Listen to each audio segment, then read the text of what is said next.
If you follow the talk, or pop culture news in general, you probably saw the headlines over the past month. Co-hosts Sharon Osbourne and Sheryl Underwood got into a heated exchange on the March 10 episode over Piers Morgan's harsh commentary about Meghan, Duchess of Sussex. Osbourne, a longtime friend of Morgan, defended his remarks.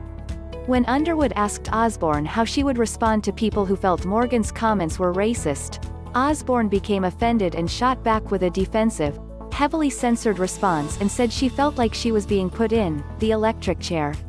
At one point, Osbourne snapped at Underwood, "Don't try and cry, because if anyone should be crying, it should be me." Underwood and co-host Elaine Welteroth, who are both black, appeared shocked and unnerved by Osbourne's reaction, as were many viewers watching at home. The fallout was swift. CBS put the show on hiatus and launched an internal investigation over the incident.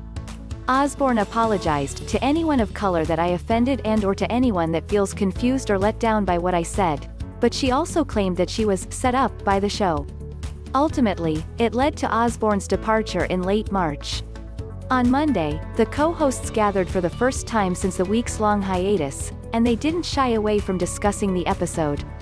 They devoted the hour to talking about racism, allyship, how to be anti-racist and how to heal from racial trauma. But a major theme that emerged was one of the reasons the story remained in the news cycle for the past month. Watching a white woman talk over black women and dismiss their comments, especially when they were trying to explain an issue involving racism, hit a nerve among viewers.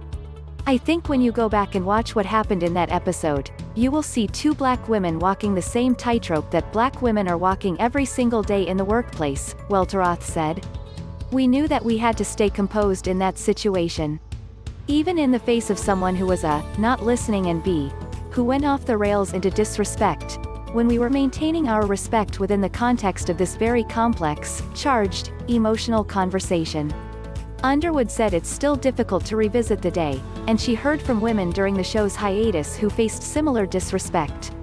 There were other women saying, "I go through this in other parts of my life where I'm trying to express something and it's not being heard and not being digested and it's almost a feeling of being trapped," Underwood said. I wanted to be an example for every woman that might be on a job somewhere and be faced with something like that.